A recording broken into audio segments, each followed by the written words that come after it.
Thanks for tuning in to this episode of Once a DJ. If you'd like to support the show, then head to onceadj.com/support to find out how you can help.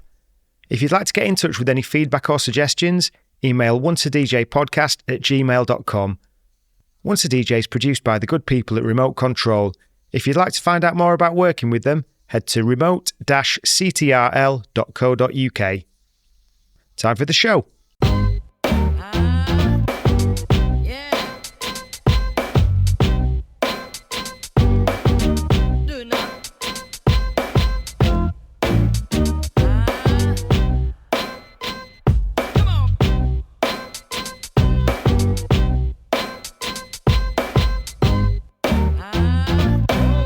Nice.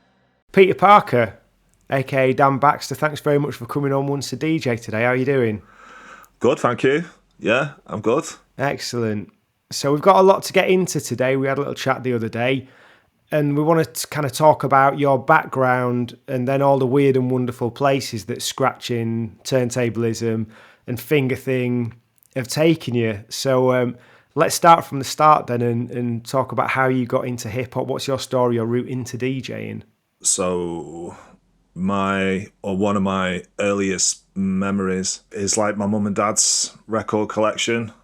On a Saturday, they would go to town and do the shopping. Normally, I would go with them, but on the rare occasion that I wasn't, and like I've got an older sister as well, she's 9 years older, like they'd be at home and I'd be downstairs and going through their records because there was just something weird about like this giant thing, like this giant square that like had this like had like this sick artwork on it and all this stuff, and who were all these people, and yeah, like the sort of separate Technics hi-fi stacker that they had. My mum was into like soul music. She really loves the stylistics and that, like very vocal heavy soul. Yeah. Which I'll be honest, wasn't really like the stylistics was the one thing that I didn't really go too much, but I'll never forget the name. But anyway, and my dad had like Thin Lizzy, Johnny Cash. But there was two real standouts. One was the War of the Worlds soundtrack by Jeff Wayne. I don't know whether you know that. The dun, dun, dun, yeah. And with that was like a gatefold LP, and it had this like big booklet with it that was sort of, like all painted, and it kind of went with the War of the Worlds soundtrack. But but my favorite, or my sort of my golden memory is a bit of Jeff Love. Oh, mate, come on. Jeff Love, right? Big movie themes. Anyway, so this, I just used to look at James Bond with the Gat, thought that was sick. Jaws, though, yeah. Jaws was the one. And I'd turn it over and look at these and, like, imagine, I'm like, oh, yeah, look, it's like little bits and bats from all of the different releases. Like, what do they sound like? And the Jaws theme in particular, I would just sit and listen to that, and I'm probably 4, 5, like I'm talking like my oldest memories, like if there was anything that I could do, I learned to use their hi-fi, and I would put the record on, and listen. But Jaws was my go-to thing, even as a young kid, because it because of the feelings that it conjured, I guess, and my brother's like a massive metal fan. He was like into metal and punk. My sister was into like new wave, like Duran Duran, Spandau Ballet, everything from all that time. That's how it went. If I was upstairs, my brother would be blasting like heavy stuff. If it was Saturday morning, my sister would be like doing her hair and stuff. So like you'd have like Rio by Duran Duran on, like blasting, and so. One thing about Rio as well, like my brother felt like, so there was like the video for Rio was like naughty, it had like girls like mud wrestling and that. When it came out, who went straight down? WH Smiths to get it, or my brother. So that's another memory I can remember, is like seeing fucking, like Duran Duran and like mud wrestling girls, like while Rio's playing, like, I don't even know what year that came out, but yeah, growing up with just everyone had this love, but no one played anything. Yeah, there was no instruments, there was no access like that. It was this fantasy world, it was just like hearing this stuff all over the house, loud, because everybody liked it loud, but my brother would obviously go one step too far, and that created issues.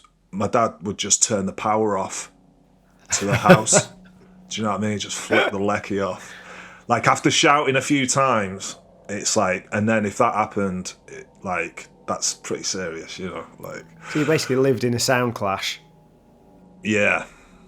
I had the same passion for my brother's records because they were all metal and stuff like that. So the imagery and everything was even gnarlier. I love that shit. Yeah. Is it like Maiden and stuff like that then? Come on. So, yeah, Run to the Hills, that was my first 7-inch. Because, I buzzed off the imagery of Eddie, and then, you see him and it's got the puppetry and with the devil and all this shit. It's raw, mate. All that, come on. I love that. Yeah, the Maiden artworks, it's incredible.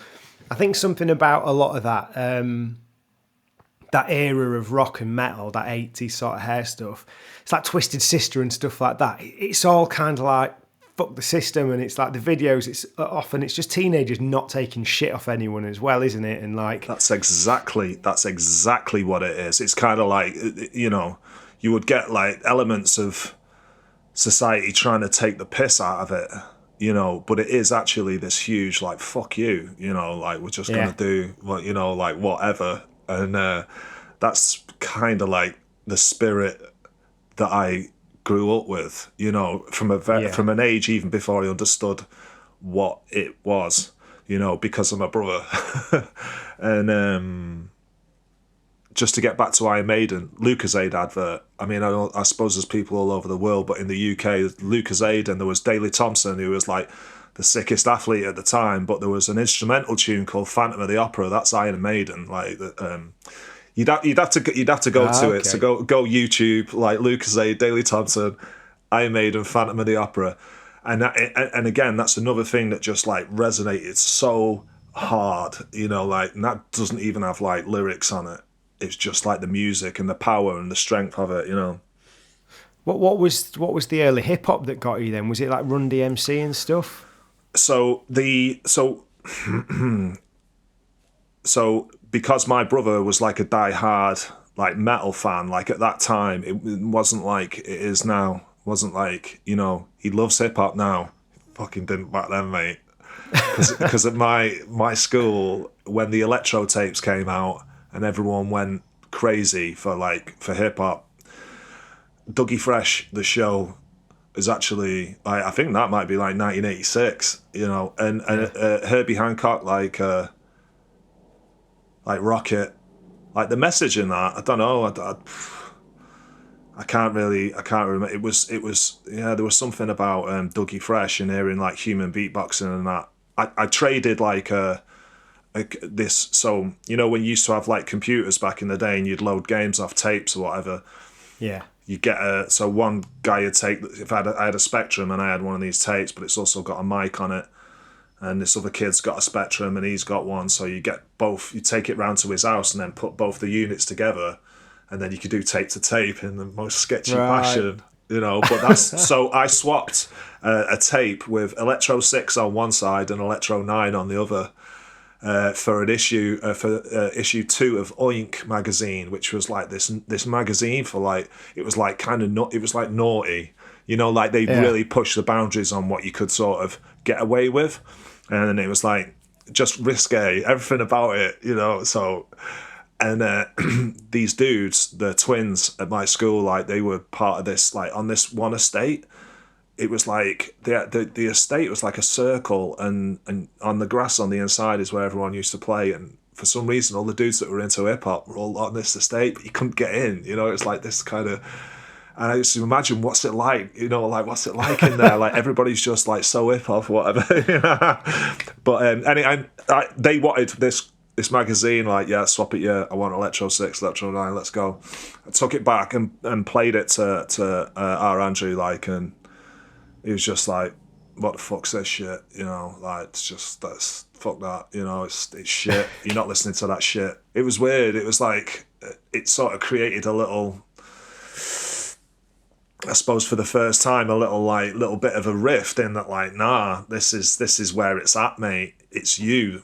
Was that weird then? Because I'm guessing here that if your brother was quite a bit older, that you probably like looked up to him a lot, and it must have been weird to have that disagreement. I'm guessing. It was a bit of pill. But it was dead brief because, to be honest, like, to be really honest, like the hip hop thing, it like lasted for as long as it lasted in schools.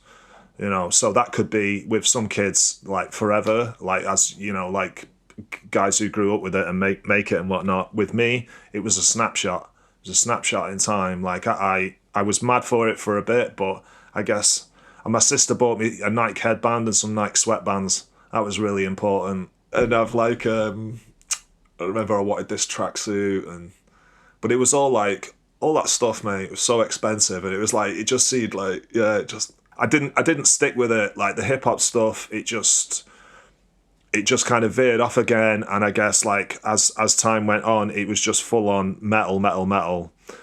You know, so much so that my first gig, my brother, like for my 11th birthday, he took me to like the 1987 Monsters of Rock festival. Oh, nice. Which was just insane, like an insane experience. Like my experience of what a good gig is, you know, like is that sort of that Monsters of Rock was Donington, wasn't it? It was Donington, yeah. It was exactly that, and it was. So how old was your brother? He's 10 years older, so he was 21. And it took you to blow me neck. Yeah, that's a lot of responsibility for a guy that's not that great at handling responsibility. It really is, yeah. Yeah, blimey. Like the stuff I saw, mate. Like. Yeah, like it was just like I say, it's like that's what a good gig is. But I've got these memories, you know, like of stuff like bottles of piss flying through the air, and you know, like because they would have like beer, they'd have these beer containers, these fucking massive beer containers that look like, you know, like Castrol GTX. You know, like the stuff you buy oil in, but they were see-through, yeah? So they kind of fill them up with beer, but then as you're going through the day, you know, like, I'm in this crowd, and my brother was with maybe 2 or 3 of his mates, and we were there, and they were looking after me. It wasn't like, oh, you just go run along now, you know? But it definitely was like I was seeing all this through my eyes, which was, you know, because, yeah, like these so-called bottles of beer are flying through the air, you know, that ain't beer, mate. And then, you know, it starts, you can smell that shit, that, you know, mate, this is fucking raw, you know, and that's how it was. And I was seeing like Wasp, I don't know, you know, like Megadeth, Anthrax, and this band called Wasp that were like again, like naughty, you know, like the boundaries that you could push at that time, like Alice Cooper. And his tour would have like a lot of horror imagery and stuff like that. And Wasp were exactly the same. Like you wouldn't even be able to get away with it in this day and age, mate. To be honest, they brought on this like this girl that was like this fucking on this rack and everything, you know, like just all this fucking imagery where it's like shit, mate. You know. But I'm just clocking that as a kid, and I'm like, woo, that's a top gig, man. Yeah. You know. So like, when did hip hop come back in for you then? Right, so skateboarding, like it was starting skating because like in crew, the skaters, it was like, and it was also like a gang. It wasn't just a conglomerate of people, but again, almost like, you know what, when you were going back to like Twisted Sister or whatever, like that mentality of like, nah, fuck you, we're here. And we're staying here, and I loved that, and I was drawn to it, and so I got my first skateboard, but I didn't really. It took a while before, I think, even before venturing into town, I just taught myself how to skate. You know, that's why I do it wrong. I'm a Mongo pusher or whatever. You know, like kind of push the wrong way, or like the other way around, and but yeah, we'll go and clock these dudes in town, and just slowly kind of became part of that crew, and then you just kind of soak up everything that was happening at that time, which was like hip hop and punk, and you get the skate videos, and I'd watch them, and it's like, nah, it's okay. You can have one dude that's into metal, and then the next guy, it's like he's into hip hop. Yeah, like seeing that it was okay to like them both, and that was when it started to. Yeah, it was like, it's okay to like all of this stuff. And actually, I think at that point I made a conscious effort to like try and like everything. Like I'm just gonna be all right with everything. Yeah. But I suppose you had a good start with that, given the mass variation of music in the house as well. You're used to not being too aligned to one style and representing one specific thing. Exactly, not me. Like my like I was going back to the Jaws thing and strings, an orchestra, like that held a type of weight that is, it's incomparable to like somebody. Yeah, if you're a metal band or whatever, and you've got a guitar that's going right in someone's face, like yeah, it's going to do the job, But if you've got an orchestra doing the same thing, that's way deeper, way deeper, and the sort of potency of that, I was into that even like I say, even before the metal. Yeah. So when did DJing start? So, so I got into the science of it. I guess like I wanted to mix it. It was all from skating. There was another crew that used to come and turn up in Crewe in a Safeway car park, and that were from elsewhere. And when they would arrive, they'd come like speeding into the car park, blasting tunes, out of a ghetto blaster. It was like, do you know what I mean? It was just perfect. And then they just rock up, and this kid would get out, right? This skinny kid, and just he was sick. He was just had this style for days, and this happened over a few months. Like they come down every few weeks, and then after a week you get talking or whatever. Turns out that one of them, he's got turntables. I don't even know how we got into it. And I'm like, shit, man, what, you've got your own set of turntables like this, Prior to this, actually, I'd got a realistic mixer from Tandy. I had a hi-fi stacker. And I remember I was like, I have to get a mixer. There was a guy at my college, and I swapped him like some rare comics. Or I think I just sold them, or I can't remember how I fucking did it, but I got the money for this realistic. I think it was 80 quid, and it had like the dials on it like that. I was just like, yeah, that's the real shit. It didn't have I don't think it had a crossfader. I don't think they did. No, it just had like these up faders. But I got the video from downstairs, brought it upstairs, and I took my hi-fi separator apart, and I had a double tape deck in it. So I basically ended up somehow being able to play a record on one side, and then I would go to some of my favourite funniest bits from like certain films or whatever it would be, and have that, and basically kind of play the record, or I'd play the bit of video like for 30 seconds, and then get the record like, and then go over to that one, and then like rewind the video like that. And the whole time I was doing this process, I would be recording it on the tape deck. So I would make these like little, like they call them pause tapes, like I was doing that, and I had no idea what I was doing. I had not, like, that's the thing at that time, like I didn't know anyone or who's doing any of this stuff. I'm just doing it because the method, it's all there. I've got this mixer, and that was the start. Anyway, jump back to this kid getting out and being sick. He could do like 360 flips and that without, there was no like, what, this kid, man. Anyway, got chatting, like, yeah, he's got turntables. And I'm just like, holy shit. Like, I've got to get around this guy's house, how do we, like, I just want to see him. But this must be like 1991, 92 or something, or it was crazy. But over this period, oh no, it might even be 93. Because I did end up going around this guy's house, and they had he had a copy of the Wu-Tang album, but it's on tape, like it was just like a nasty like copy or whatever. It's like, and he was like Scottish. This guy's like, "What, you not heard of Wu-Tang?" Like fucking like, no, like what's that? And I'd been, developing like a passion for like hip hop stuff for years before that, and I went to see like Cypress Hill and House of Pain when they did their tour. You know, like Manchester Academy. Like have to jump around and all that went nuts, Yeah. you know. But before that, it was kind of like Beastie Boys and oh yeah. So I went round to the guy's house, had a bong, and listened to the Wu-Tang album. And you know, he's there. He's got a set of turntables, and like I've got this little record collection because I've been going and getting a few bits from Amiga Records, which was like a place in Crewe. And I don't know whether it's like I say I'd seen Juice before or but it was just this obsession. I had to see some turntables. Maybe I'd seen Juice and already made the decision that's what I'm going to do. Yeah. So I think because I'd heard scratching and that, but I didn't really know what it was.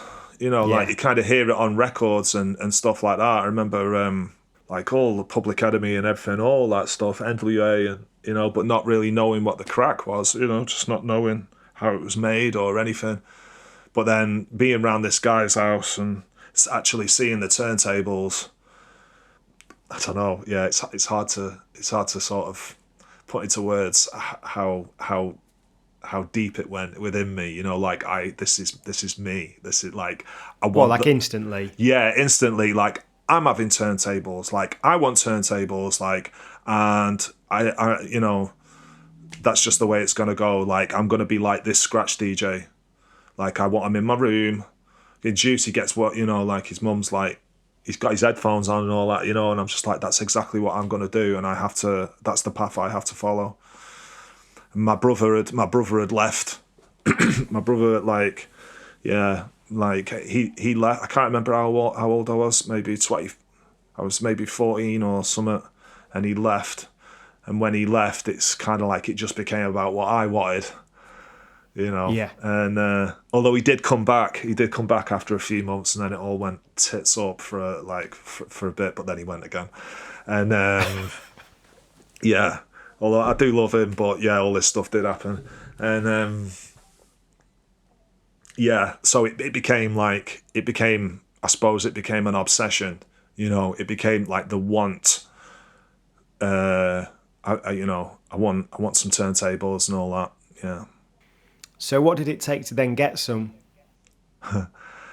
So we formed like a great friendship. Like me and Sai and his whole crew, all them dudes, like they were all like ultrasound, and like we bonded through skating anyway. But it was just like with those dudes, like I definitely found like I had my crew in Crewe, but these guys were like an extension of, so much so that that's what we did. We just started spending all of our time together. And one of them was really good. And he went to Venice Beach. He's like, I'm going to go and I'm going to get sponsored. You know, like that whole thing, like you want to live the dream. Yeah. Like that's the time. That's what, you know what I mean? Bail or bust, as they say, or I don't know, whatever. He went out there, fair play. And a few months later, Sai, the kid who I said was like mad talented, he was like, I need to do that, you know. And I'm like, you could, like, you're so good, like, you just go out there and, you know, see what happens. And he's like, would you be interested in buying my setup like this? You know, this was like maybe October, something like that. I was like, hell yeah, because it was everything. He had these sick old Wharfdale speakers. He had this Technics amp. He had these cam direct drive turntables, but they're like, you know, I don't know whether anybody's got any experience with those, but the torque and the motor, I don't even know what you could compare it to, but it's weak. So Yes. very weak, you know. So like, but as something, they're turntables, right? And his mixer, I can't remember where he bust it or something, but anyway, so the mixer was out of the picture, but he had the turntables, he had the amplifier, all and the 6 speakers, everything. Let's go, you know, how much? And it wasn't much, you know. It wasn't much into the, like, I don't even say maybe about 300 quid, something like that. Really? You know? Yeah, maybe 3. But at that time, that's a lot, you know. I'm like, right, I'm going to get the money. How am I going to do it, you know? And I spoke to my mum and dad, and I was like, can you lend me the money to get these and I'll pay you back or whatever. I can't remember how we worked it out. I know I ended up working in the Royal Mail because there's a sorting office in Crewe. I ended up working there because I had my eyes on this Newmark mixer as well. So I'm like, I'm going to go and do that, and I'm going to earn the money and get this Newmark mixer, and then I've got this set up, and then that's it. It's game over for everyone else, not me. And and so I did. I got they were amazing. They were like, yeah. I can't remember how old I was at this point. I think I was still at art college. Which was just a really confusing time for me. How so? Because I went to do a national diploma in graphic design, and I didn't even know what graphic design was. I just liked the idea of it was like graphics, yeah, like video games and that, they've got good graphics and that, yeah, like designing, yeah, all right, let's go. And the reason I wanted it is because the course was at a place called Mid Cheshire College, which was outside of Crewe. So the stipulation was that I get on a bus for 40 minutes and go to this art college. I'm like, so I've got to get on a bus and get the hell out of here and then go and do art all day? Come on, sign me up, I actually didn't even get the qualifications to get in. It was a harsh time. But I took some sketchbooks and that I had, and my mum was like, they were like, oh no, she spoke to him come down anyway, bring some examples of work. So I took in these sketchbooks, and they were like, yeah, okay, we'll let you in. Hey guys, I hope you're enjoying Want to DJ. I wanted to create a product for the listeners to be able to support the show, and for the guests as a token of gratitude for being on. So I've teamed up with Sure Shot Shop to create some Want to DJ 45 RPM adapter clamps. These are my weapon of choice as a 45 adapter, as they add stability and grip to aid you in any setup. These are available for £25 each plus flat fee postage from wantodj.bigcartel.com, and if you'd like to see the other models you can buy and also customise, check out sureshotshop.com. If you're an avid collector of timeless music on vinyl but don't have the budget to fork out for those pricey originals, then look no further than Be With Records. From library music to yacht rock, jazz, hip-hop, disco and beyond, Be With lovingly reissue some of the coolest classics. All of their records are carefully remastered and cut to the highest standards to make sure the pressings are of peak audio quality and do justice to the music being released. And something else to note is that they don't do limited runs to drive up resale and hype. If the demand is there, they'll repress, as the focus is the music, not the profit margin. They have flat rate shipping and free UK shipping on orders over £60. And if you head to bewithrecords.com and use the discount code ONCEADJ, all one word, you'll get 10% off your order. So head to bewithrecords.com and level up those crates today. So yeah, you were just saying it was a confusing time because you did graphic design. Yeah. So anyway, it wasn't going well. Yeah, the course in terms of the output and the stuff that I'm basically what I'm capable of and what I was doing were two very, very different things. But the whole point is that because of with art and design? Is it because you've got to work within a certain framework and set of rules rather than just be creative? That's exactly it. Yeah, that's exactly it. But unfortunately, that whole time I spread my wings and I started to become who I was as a person, or at that age. It was kind of like getting out of Crewe. No offense, it was it was my school. It was my everything, and the way that I was, the way that I felt so alone. It was weird, by that, and it's just if that's the case, then I have to go somewhere and just be, whatever. And so, but like I say, I took this graphic design course and all them rules, mate, and all that shit. It was just it was just the worst. It was the biggest turn off for me. I just couldn't really be.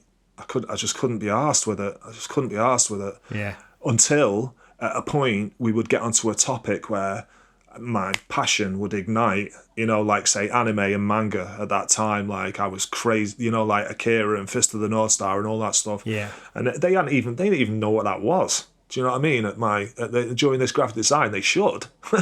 But then, so it's like, just do a dissertation on something you buzz off. Right, let's go. Boom. A week later, I got a distinction. Right. That's the only time though, because I didn't even pass the course. I didn't fail and I didn't pass. I just didn't finish it.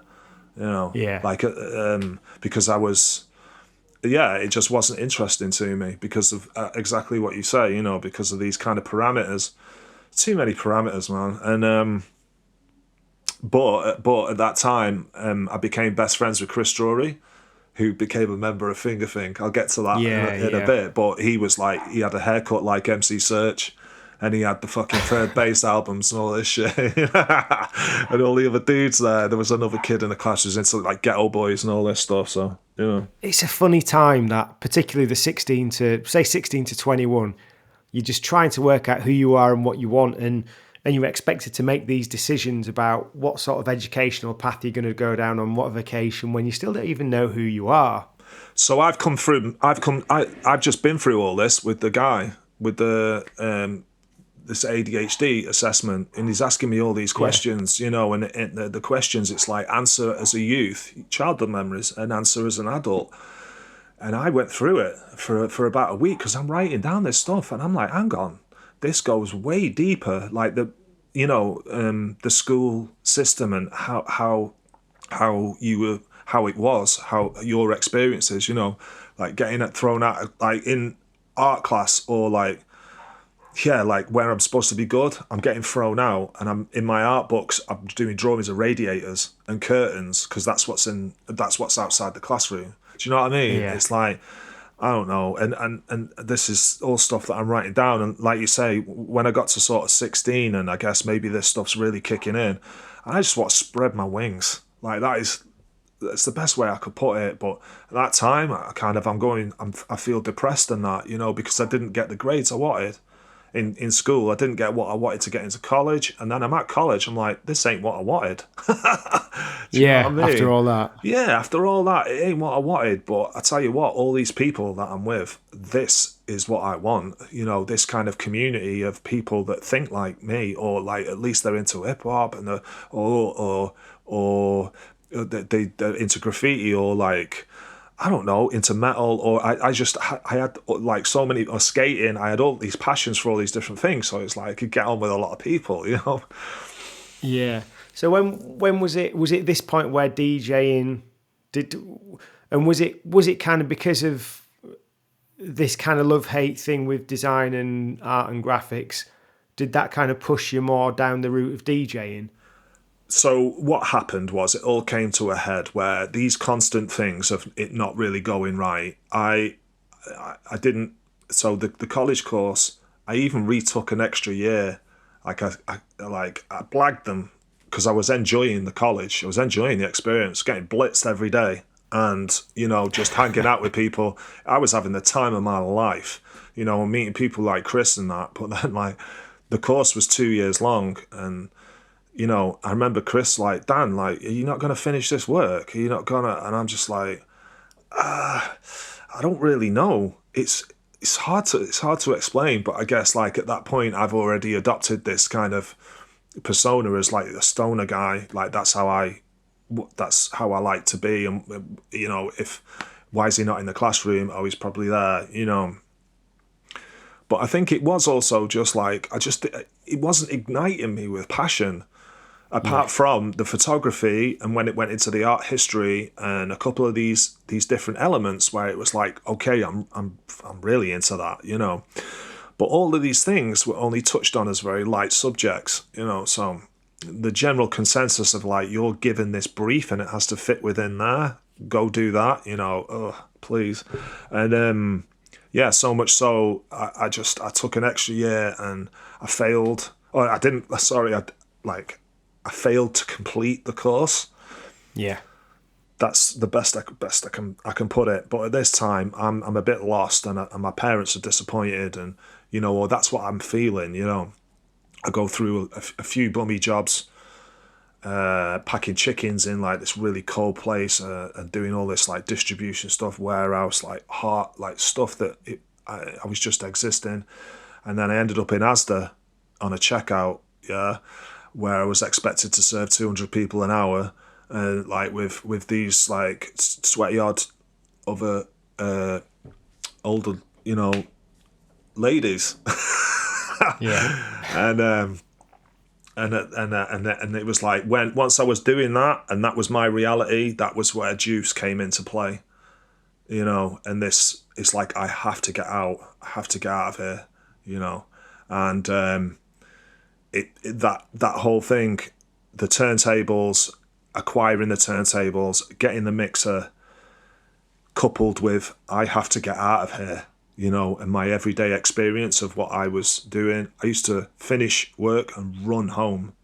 It's a 20-minute walk, and I'd be fucking jogging to get back so I could get on turntables, And again, not really having much exposure to like sort of stuff, just kind of winging it, and I guess at that time there was a radio station. It was Sunset 102, the Leaky Fresh Out to Distress rap show.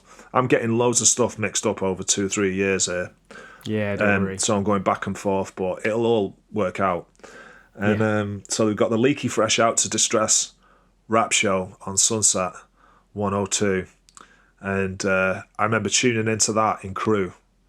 And I hear that, and I'm like, I'm in fucking New York, right? I am not in Crewe. I'm in New York. I've got the Leaky Fresh Out to Distress rap show. I've got some turntables, and I've got juice.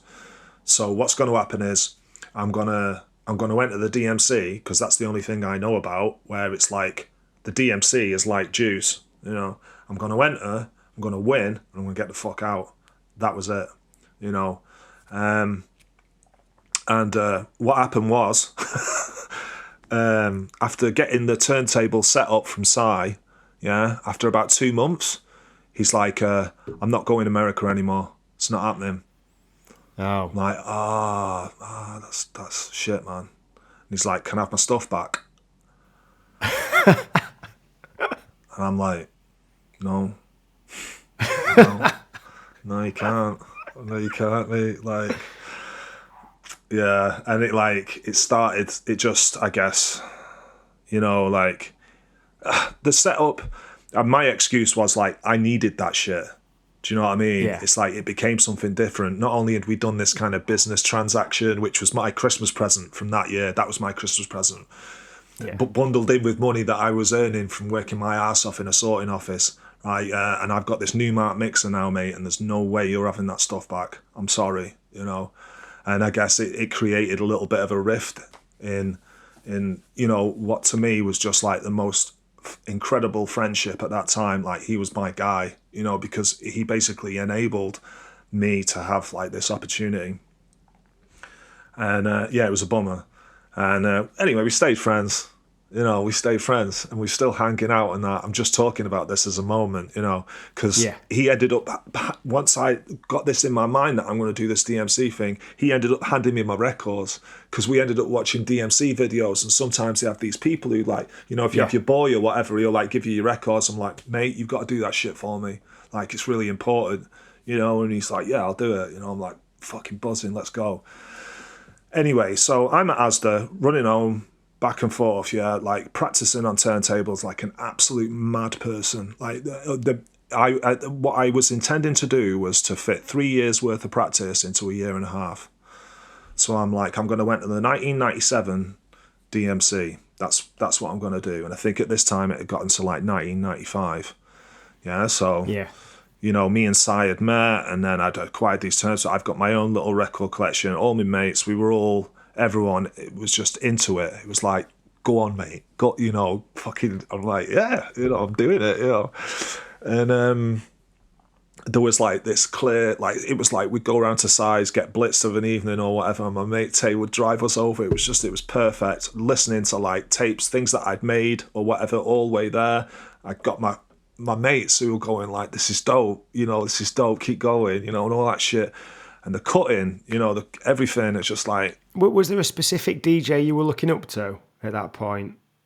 Well, everything, all at that time, it was all about, like, Westwood was on, and so Funkmaster Flex, that was that was massive. The music, it was all like, I was very much drawn to like New York.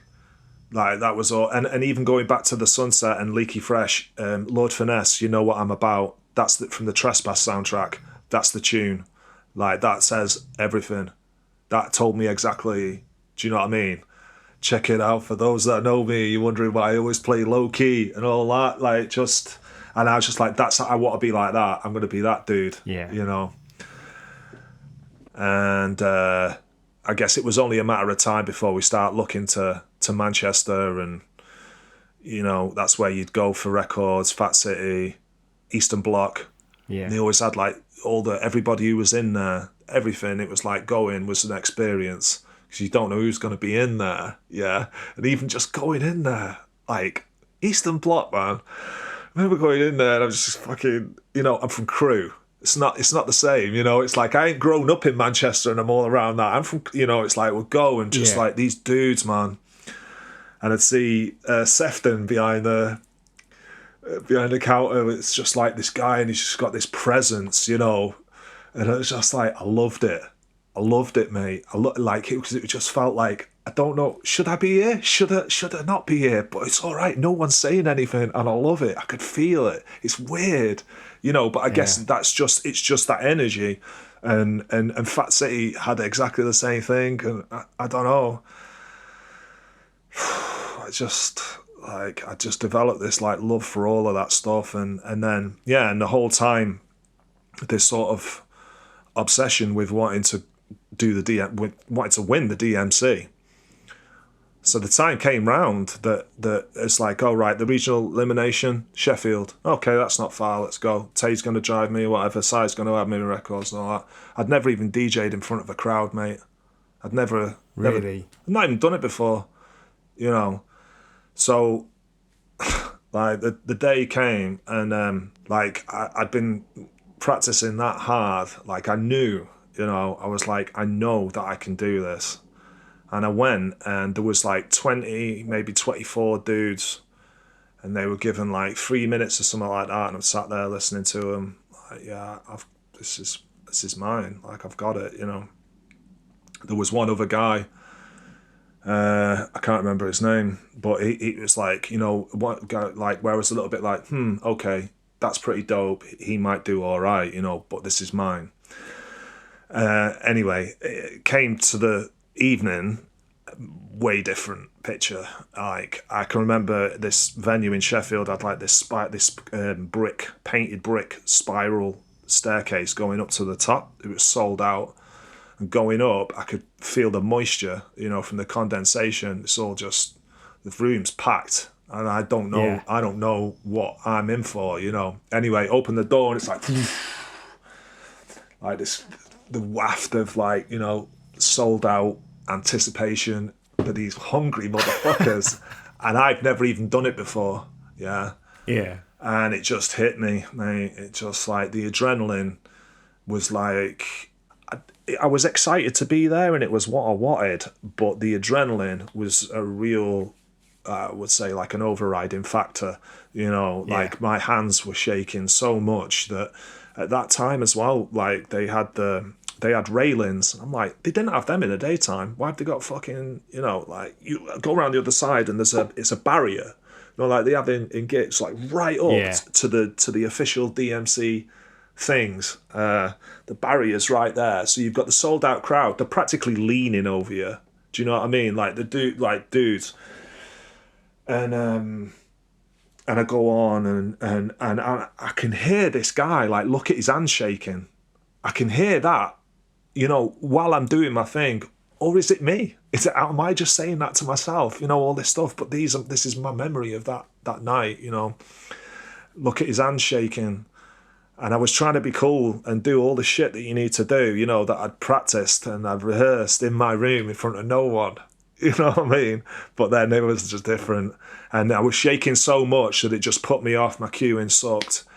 And it wasn't like the ability wasn't there, but it was the adrenaline just completely got in the way. And they came to announce, and it said Tim Yeoman, Fast T, yeah?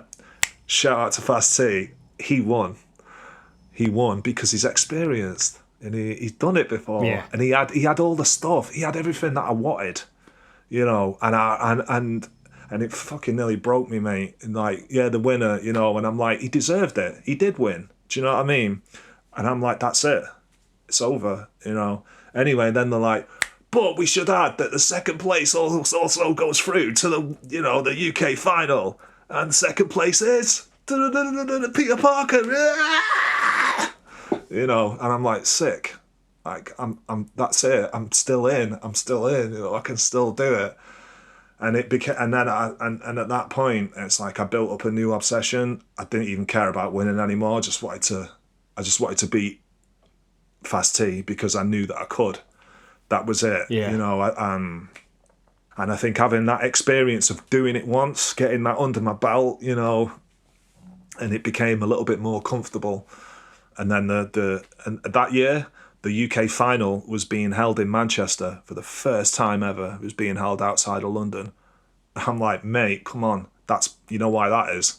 Because I'm fucking winning this shit. You know, and just all this stuff. Yeah. This is what you say to yourself, you know? And, yeah, but it was like in the final, it's like DJ Pogo, XL, Prime Cuts, fucking scary dudes, Mech, Yeah. from Ireland.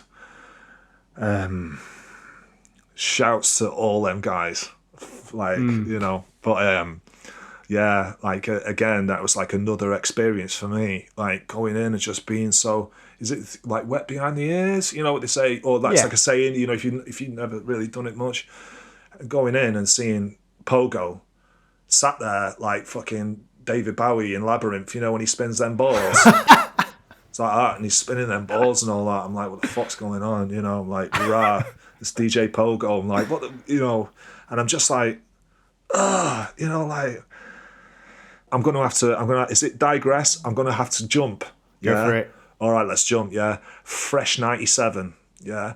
Fresh 97 was a hip hop festival that happened in the UK because of a guy called Mick Mottershead. Biggest love and shouts to... That's Mickey Blue Eyes, isn't it? It is. Hey up, Mick. Yeah. Yeah. So, all right, Mick. And this guy. Anyway, I didn't know that at that time. It's like Fresh 97's Invisible Scratch Pickles.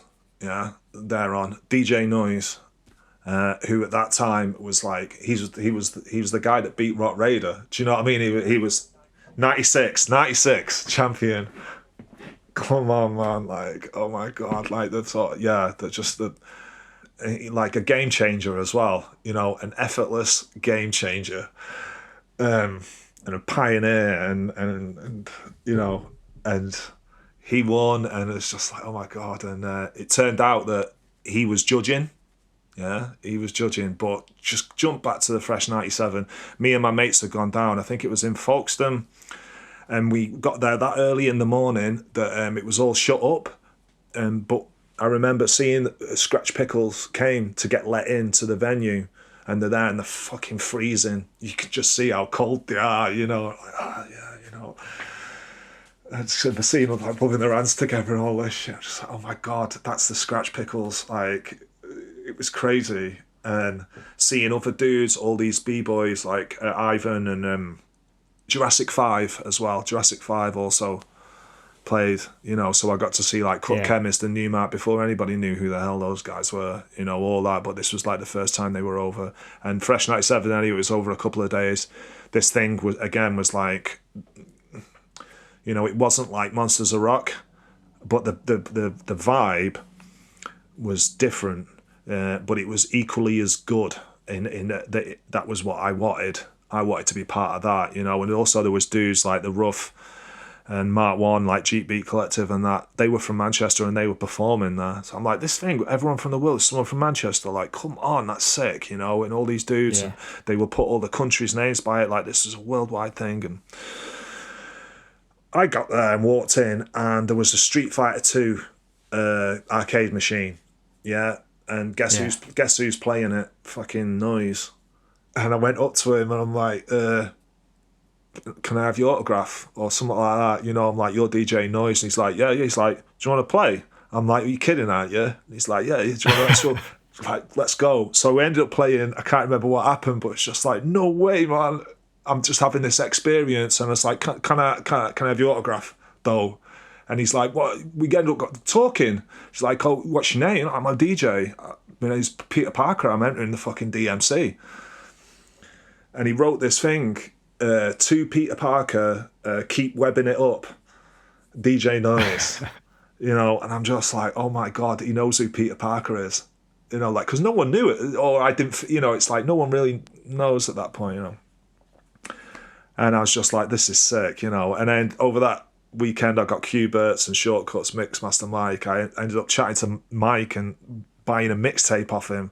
And I remember I had a Razor Sharp Records t-shirt, and he wanted to swap it. Because I don't know, he was like, "That your t-shirt's sick. Do you want, you know, or do you want to sell it or something?" I'm like, no. But at that point, everyone was so Wu-Tang crazy, you know. I can't remember how I got that shirt, but anyway, jump forward to the DMC that day. Noise is a judge, and I went, did my thing, you know, so passed me records, whatever. I changed my set a little bit. Had you got over the nerves, like the shaky hands? I knew that it was going to happen. I've never got over it.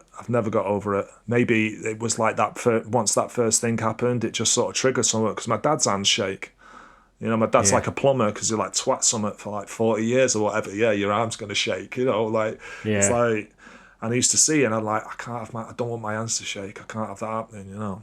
And then I guess just from exposure and this experience, it's like that happens. My hands shake, like, and that's just the way it is. Anyway, I guess I'd got used to it, or I knew it was coming. But it was that belief, you know. I was in Sankey Soap again. It's just packed, full. Everybody who I needed to be there was there, you know. Noise. It was just like, and I did it, and I did it better than I did it in Sheffield. That's the only thing I could say about it. That's all I can really remember. I know I did it better. And I came third. XL came second, and Pogo won it. But when it came to giving out the prizes, like Noise was there, like we're getting, and he's like, I remember you. Like, I remember you from the. And I'm like, in this mental, you know. And he was like, yeah, man. You know, it's like well done and everything. And I guess that just kind of happened. Yeah, like. I got my stuff, and then I was back at Asda, you know, like Pogo won. I was in Asda, gutted, you know, and just like, shit, man, that's it. So I've watched Rocky and I've watched Juice, and I sort of mixed them together, you know, and I've gone for it, and it's not worked. And then the following payday came, got my money. It's like, right, I'm going to go to Manchester, gonna go buy my records, all the stuff that comes out, all the hottest shit that I've been listening to on Flex playing on Westwood, whatever, all that. And I went in Fat City, and then Mark Rae comes in. I've come from Crew, and I'm in there for like maybe 20 minutes max, you know, because I'm digging or like doing that stuff, but it won't be that long. But in this period, Mark Rae comes in, picks up his records from, you know, whatever. And he's like, hey, you're that guy from the TMC the other week. And I'm like, yeah, Peter Parker, yeah. And he's like, no way, I put you down for first, you know. Like, I thought you were brilliant. I'm like, you what? And he's like, yeah, like, so I was a judge of that night, and I've got a record label called Grand Central Records, and I've got all this stuff coming up. I've got like a full schedule. I've got multiple tours with various artists. Would you be interested in coming and working with us? So, and I was like, yes, I would. Yes, I would. And that was it, mate. That was it. Like, how long did you have to think about that against saying at Asda? Just, you know, it was just from him saying that to me, and then like I can't remember, but it was only it was a matter of months, if a month or maybe weeks, that the next thing I knew, I've got tour dates offered, you know. The first one was with a guy called Tony D, who's a producer from New Jersey, and a guy called YZ, who's an MC. And they were doing a tour. It's like, right, UK tour, maybe going over to Ireland, you know. I'd never even been on a fucking plane, you know, so I'm just like, let's go. This is it, you know. This is like, let's do it. And were you doing cuts or were you like warming up? no, I was doing cuts. He specifically wanted me to be like an integral part of the band. So it wasn't like, oh, come and DJ. It was like, I want you to come and I want you to kind of do what you like doing. That was it. And on the first day of the rehearsal was at the upstairs of Sankey Soap. Guess who was there? Who'd been enrolled to play double bass. Like, there's a night that I've been going to with my mate who was at college, Pete. He was at Salford Uni, and this guy had been going to Collider to see Eardrum, which is this night that it was like hip hop and drum and bass. Once it gets to 12 o'clock, the drum and bass kicks in.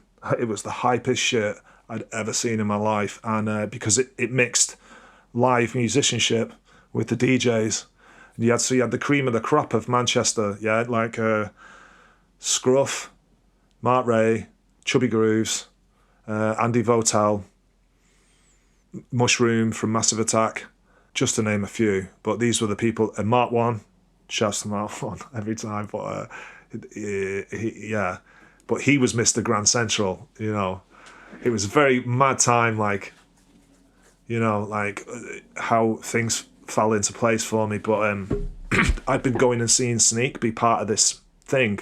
This monthly night that I'm going to. I'd never seen people even playing instruments that much, apart from like a rock festival and going to gigs with my brother and everything. I'd never seen a double bass before though.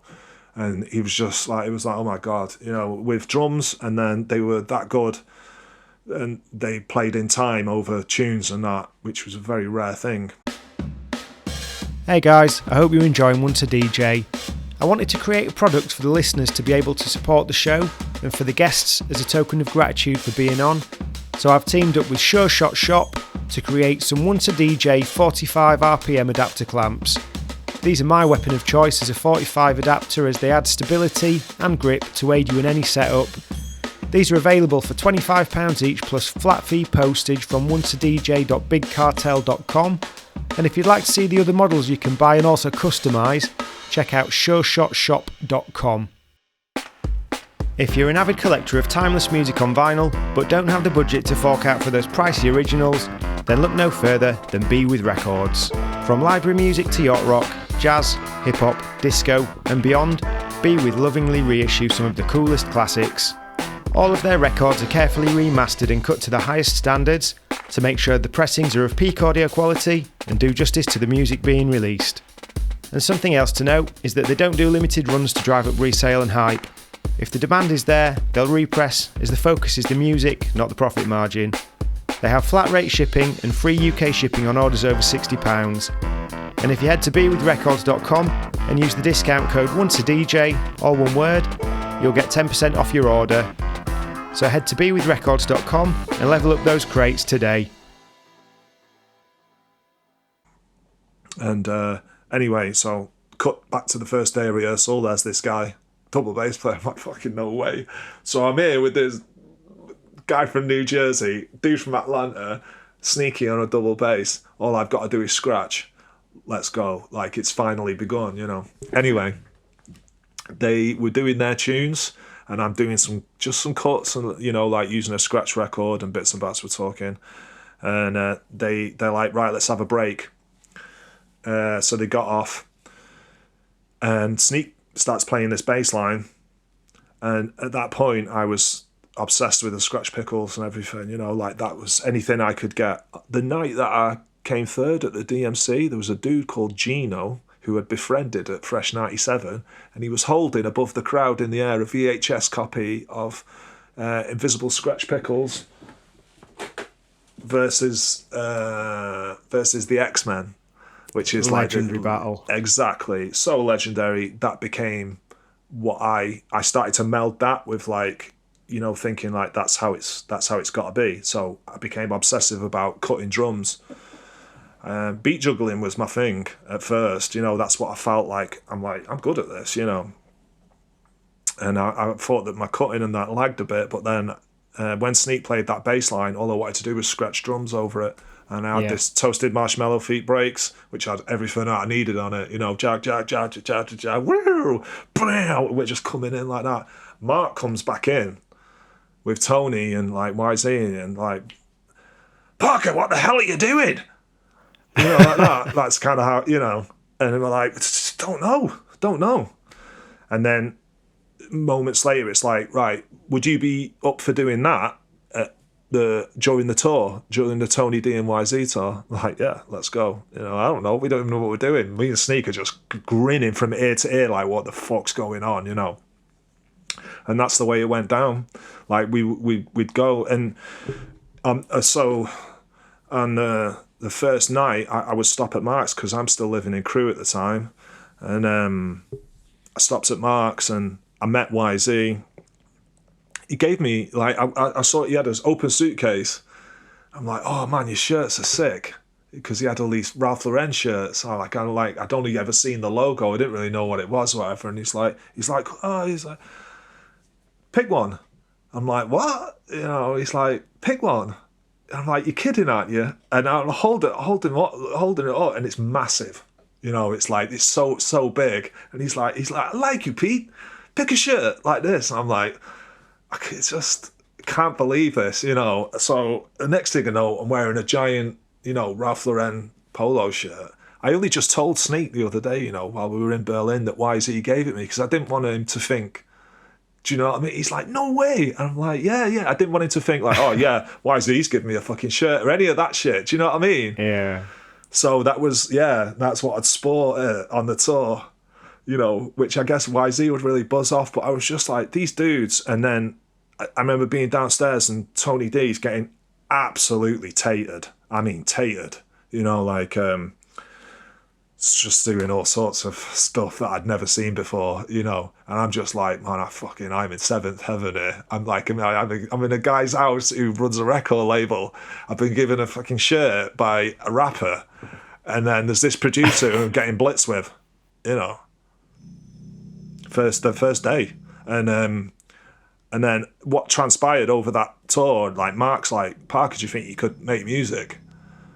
You know, do you think you can make some stuff like that? And I'm like, come on, like, yeah, just yes, instant yes. No, like, no, just blind yes. I don't even know what it entails. Just show me where it is and I'll do it. And and I think even during that week, he gave me like an EMU sampler. He lent me an EMU sampler, and I got this MIDI keyboard and stuff. Turned out that Sneak had done a course in like Cubase or whatever, and then just the way it went. Actually, it was Mark. He helped me to make my first beat, and I made this beat. And I remember, like, I can't remember how many days we were stopping at Mark's house, but he's like, play Tony the beat, you know. Like, yeah, wicked. So I'll put it on. Tony D was in the back of the car, and after it's like 2.5 minutes or whatever, and he's like, man, that's the wackest shit I ever heard. Like this, you know. He's like, I know what every sample is, and you gotta do better, like, kind of like that. And I'm like, I mean, it hurt, you know. I was just like, fuck you, you know. Like, it was weird, you know, like, because I've got to do this again. Like, I have to do this. I can't take that. And it like, yeah, it hurt, you know, because it's like, here's this guy who's this legend, and he just told me it was shit as fuck. But it probably was, but that didn't matter. It was the words were said, you know, and it just lit this fire inside me, you know, where unfortunately from that point onwards I was a bit like about Tony D, but that was just me securing things for myself. If you see what I mean, like, I had to frame certain people in my experiences, because I've never done this shit. I've never done any of this stuff before. I hadn't even, you know, like, even those experiences of being in front of crowds. I go and do the DMC, and then the next thing, I'm going on a UK tour, playing in sold out venues, and I'm just the guy who cuts. I'm the, you know, but my ego and everything. I mean, because we'd get to the bit where it's like, right, this is Sneaky and Peter Parker. They're going to do this thing. You ain't never heard anything like this. Go down, down, down, down. And we're going, and they're just jumping. I can't, particularly in Scotland, you know, like on a Monday night in Dundee or whatever, you know. I guess it's like, because I've been listening back to some of the Fingathing stuff the past few days, and I've kind of had thoughts about it, and just listening to a lot of the cue points of like the way that you did the pause stuff with the film soundtracks, blending things like that in, the visuals, the mixed master mic influence, definitely. For sure. Because thinking about how you lay things up on those first couple of albums, and it seems like there was all these different things that played a part into in you kind of finding who you were, and then all of a sudden, like everything just kind of like happened really fast afterwards. So that must have been a bit of a head fuck. You know, things are happening without you even having the time to process them. Like all of a sudden, you're basically in a band. Yeah, and like me and Sneak, like Sneak's a year older and he had the experience and stuff, but like again, I'd done like the battle and it had gotten me to that point, but when I met Sneak, that was what I wanted. Like I just thought he was like the cool, like look at that instrument he's playing, you know, like imagine like what he could do. It's like me on a turntable and you on the bass. And it became, from the get-go, we, you know, kind of knew that was what was going to happen. And Mark knew, you know, and then Mark would tell everybody at the label, like people would come and they're just like, wow, you know, wow. Or like, I've never seen anything like that before, you know. And it was like that belief thing, having to develop some kind of belief because I didn't have the experience. So, and I'll be honest, like all that I really had was like attitude, because I thought that was the best delivery for me. Do you know what I mean? Yeah. Like I would just stand there and I'll be like, I'm going to fucking own this shit. And it may look like that, but inside I am fucking terrified. I mean, you know, like I'm just a kid who is in this position and I'm going with it because I have no other option. And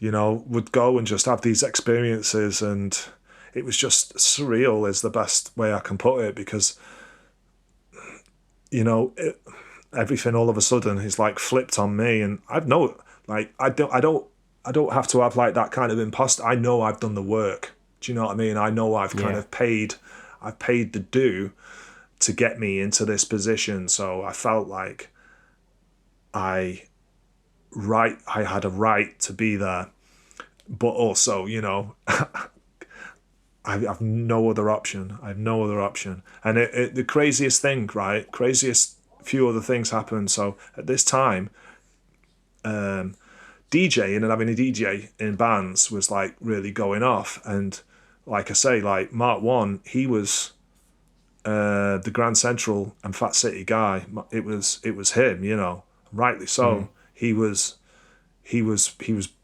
brilliant. He DJ'd for like numerous like outfits, and then he was where I wanted to be. So I had to kind of almost like, I think in my own mind, kind of vilify him a little bit. Like, I need to be where this guy is. I don't know how I'm going to do that. But what happened was Texas, Charlene Spiteri and Mark go way back. They're all old mates. And she was like, he's a great DJ, like, and we're going on tour and we want to incorporate it. Like because Mark showed her how to use an MPC, and there's all this stuff, you know, all this instrumental stuff. They had the remix with, is it RZA that's on it?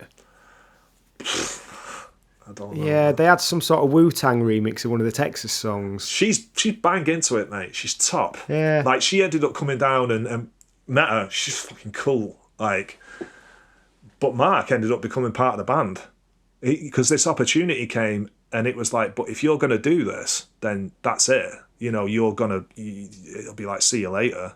And he took it. To his credit, like, he just fucking went for it. And what that did was create this, this kind of gaping hole for me to just slot right into. And that's what happened. But I did have to do a battled him one time, like in Sankey's. It was like, I can't remember what it was, but it was just like, oh yeah, Parker and Mark 1 or whatever. But at that time, it was all technical. My ability was all, because I just didn't, all I had was like the attitude, and I remember but Mark, he just had everything, and he just fucking wiped the floor with me, it's just like, oh.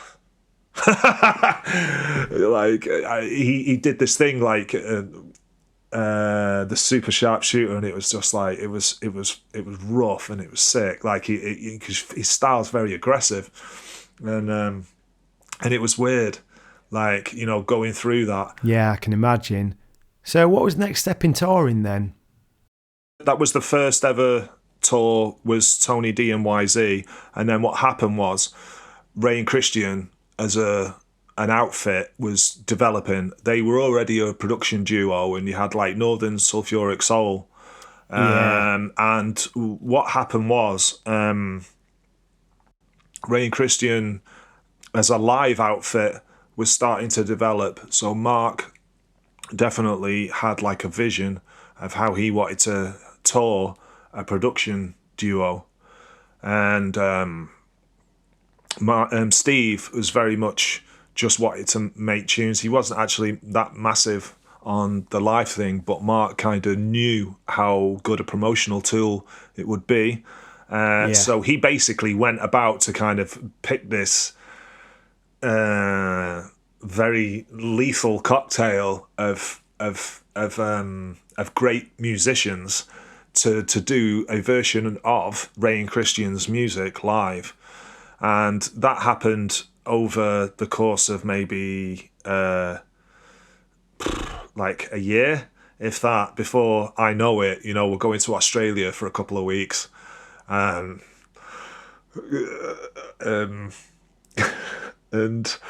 going on a tour and just, like, I guess,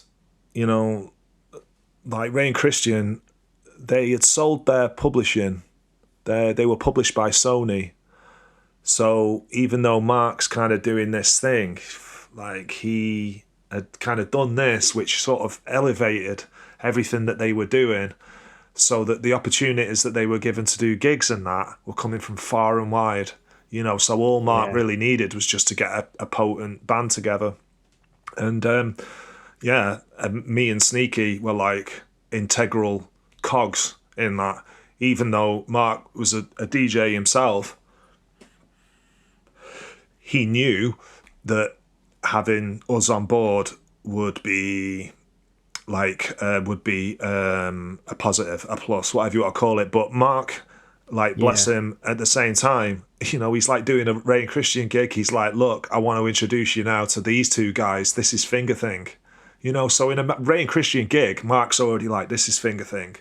Like, this guy, I can't put into words how, like, the opportunity that he gave me, and then the stuff that other people didn't see ever that I have, he saw it and he fucking nurtured it and polished it, and and just, he gave me everything, like, in terms of opportunity, which I took.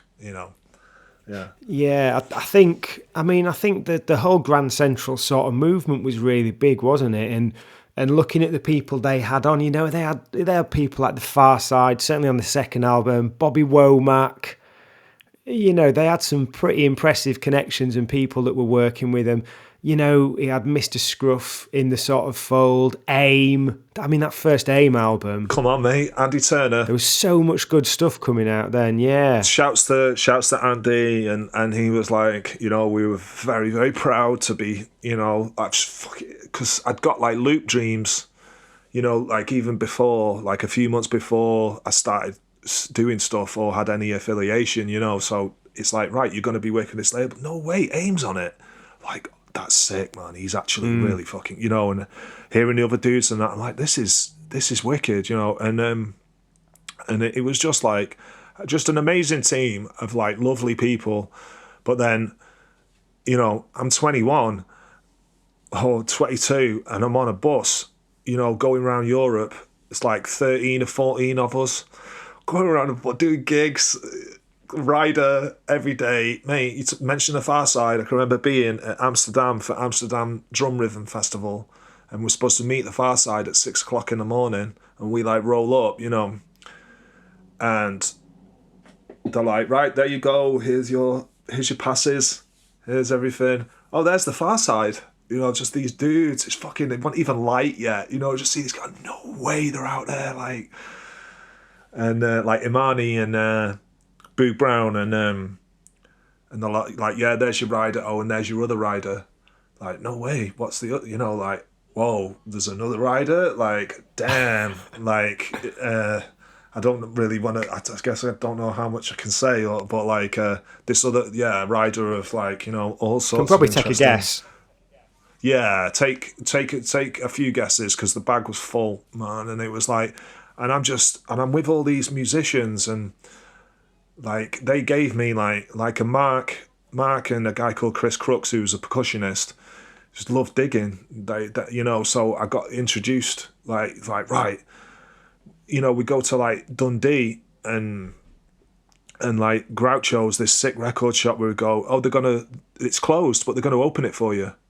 Do you know why? Because of Mark and, Ray and Christian, all this shit. It's like sick, like no way. It's like, Parker, come in here, right? Or floors full of records, like pound a record or whatever. And at this point, I'm getting like PDs, and I'll just eat like a fucking Karabakh and a Wambar or something like that, like, and whatever's on the rider, just buy records or toys, figures. Just like, it's like, I was like, at that point, mate, I was just like spending all my money. We went to Australia and I got 2 weeks worth of PDs, and I went straight to what PDs, sorry? Like, it's called like per diems, so it's like money, you get like a bit of money to live on per day. Yeah, exactly. Yeah. Bit of money per day. And I went straight to, because I was like mad for like Godzilla, and I knew they had a Chinatown. Went straight to Chinatown, found this store that had like all these like sick figures and that. And there's this one Godzilla, like a mechanized Godzilla. It was $300. I just fucking bought it. Just spent all my PDs, and then the next thing, and it's like we've not even been there a day, and I'm there just like walking, because there's a photo somewhere, and I'm just walking proud as punch, holding this like giant like Godzilla that's like had a skeleton in it, and I had to talk like air hostesses into putting it in their cupboards so that I could get it across the tour safely, without getting bashed in. It was crazy, mate. That's nuts, but it must be amazing doing all that stuff at that age. I mean, yeah. I mean, I was just, it was just, I felt like I was in the playground for my eternal youth. I felt like I was exactly where I needed to be. That's all I could really say. But at that time, it's just like, I just felt like I'd made it. Even though it's just spending like some PDs and whatnot. Well, I think that's probably a good place for us to stop this episode then, because we've got a lot more to get through on the next one. So thanks a lot for your time, Peter, and I'll speak to you soon. And for everyone that's listening, stay tuned for part 2 of Peter Parker, and that'll be with you soon. Thanks for tuning in to this episode of Once a DJ. If you'd like to support the show, then head to onceadj.com/support to find out how you can help. If you'd like to get in touch with any feedback or suggestions, email onceadjpodcast@gmail.com. Once a DJ is produced by the good people at Remote Control. If you'd like to find out more about working with them, head to remote-ctrl.co.uk.